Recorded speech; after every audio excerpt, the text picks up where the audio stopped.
Video शुरू करने से पहले बता दूं कि 480 से 483 तक के एपिसोड फिलर है। तो आज मैं नारुतो शिबुडान का एपिसोड 484 एक्सप्लेन करने वाला हूं। एपिसोड की शुरुआत में ककाशी सेंसे पूछते हैं कि तुम दोनों इधर क्या कर रहे हो। फिर नारुतो कहता है साकुरा मेरे साथ इसलिए आई है क्योंकि वो तुम्हें देखना चाहती थी, तो मैं उसको लेकर आ गया। ककाशी कहता है क्या हुआ अब तुम्हें। साकुरा कहती है कुछ समय से लीफ शिनोबी में कुछ तो हो रहा है। नारुतो पूछता है तुम्हारा मतलब क्या है। फिर ककाशी सेंसे कहते हैं अच्छा तो तुम्हें पता चल गया। साकुरा कहती है क्यों, आपको पहले से ही पता है। ककाशी सेंसे हाँ मुझे पता था, मैंने उसकी जांच पड़ताल भी की थी। साकुरा कहती है अच्छा तो ये बताइए वहाँ के इनोस के परिवार के फूलों की शॉप है, ये उन्हीं के बारे में है। तभी वो लोग शहर में लगी आग को देखते हैं और कहते हैं ये तो अन गेट है। फिर नारुतो कहता है मैं देख कर आता हूँ क्या हुआ है उधर, और उसके साथ साकुरा भी चली जाती है। ककाशी सेंसे कहते हैं मेरा पूरा भरोसा है तुम पे। अगले सीन में हमें दिखाया जाता है कि उन विलेज के लोगों को कैसे वो भाग रहे होते हैं। तभी यहाँ पे ये लोग अपनी आंख बंद करके चल रहे होते हैं। फिर गार्ड उन लोगों को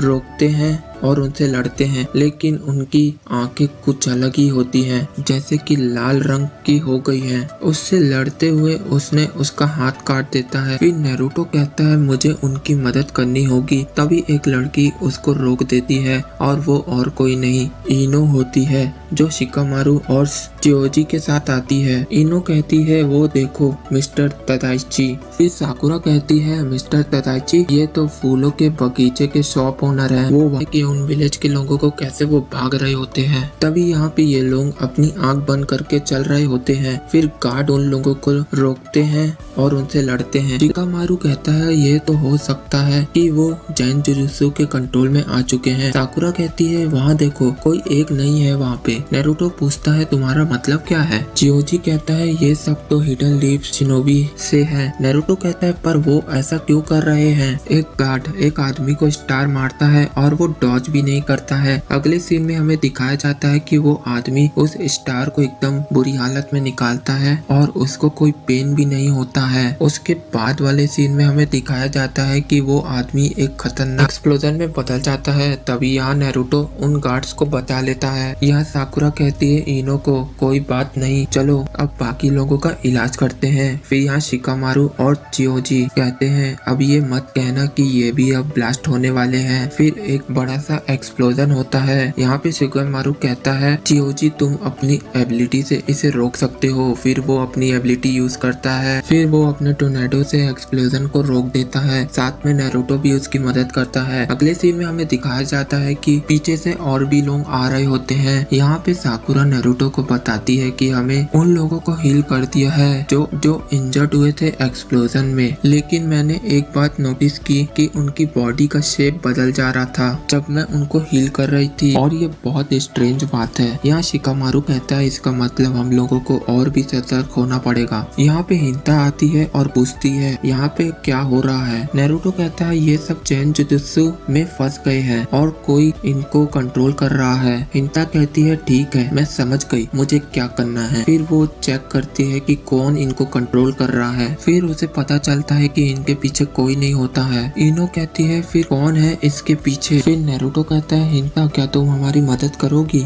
तो वो कहती है मैं अपने चक्रा से तुम्हारी मदद करूंगी, हर एक बंदों को अपनी एबिलिटी से संभाल लूंगी। और शिकामारू कहता है मैं उनको अपने शैडो टेक्निक से रोक लूंगा, फिर हम उन लोगों को बंद कर देंगे। फिर साकुरा कहती है हम उनको बंद कर देंगे तो उनको हील कैसे करेंगे। यहाँ नारुतो के पास एक आइडिया होता है। फिर वो अपने आइडिया को शुरू करता है और कहता है जो ह्यूमन एक्सप्लोड हो रहे हैं वो मेरे क्लोन संभाल लेंगे। फिर शिकामारू अपना शैडो जुजुत्सु से उन लोगों के शैडो को कंट्रोल करता है। तभी हिंता अपने चक्रा से उनको एक ही जगह पर रोक देती है। हिंता कहती है मुझे अच्छा लगा तुम्हारे साथ लड़के नारुतो। यहाँ पे उनका प्लान सक्सेस हो जाता है। फिर ककाशी कहता है कोई बात नहीं साकुरा, हम इनको जांच के लिए भेज देंगे, वो भी हमारे अच्छे और स्किल वर्कर के पास, तो हमें विजुअल जुजुत्सु की जरूरत पड़ेगी। यहाँ साकुरा समझ जाती है। फिर नारुतो कहता है क्या हुआ इसका मतलब। तभी साकुरा उसको एक पंच मारती है।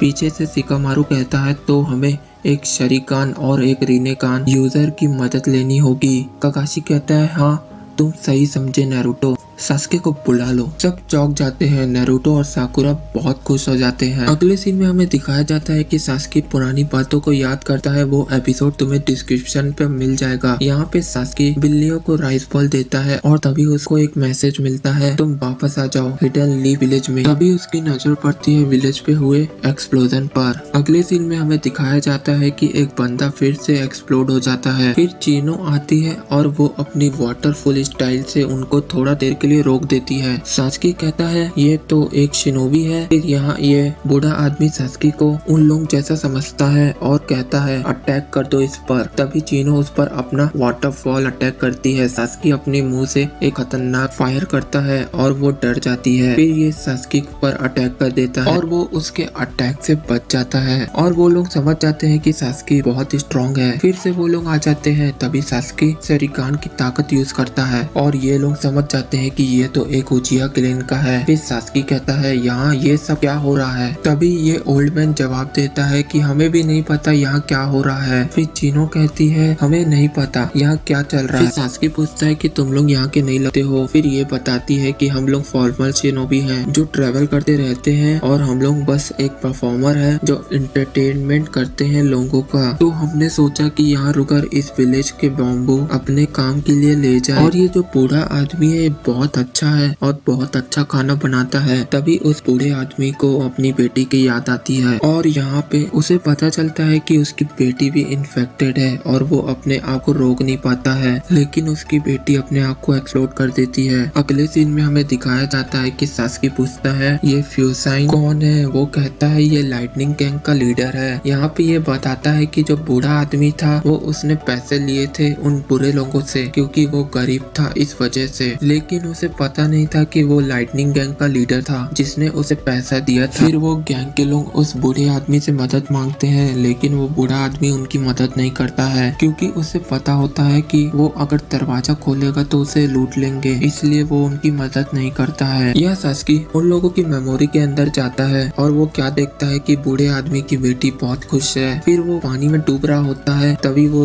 एक रेड कलर की आंखें देखता है जिसमें से खून निकल रहा होता है। तभी वो उनकी मेमोरी से निकल जाता है और वो समझ भी जाता है कि ये कौन है। केकाई गेनकाई है। यहाँ पे एपिसोड खत्म होता है।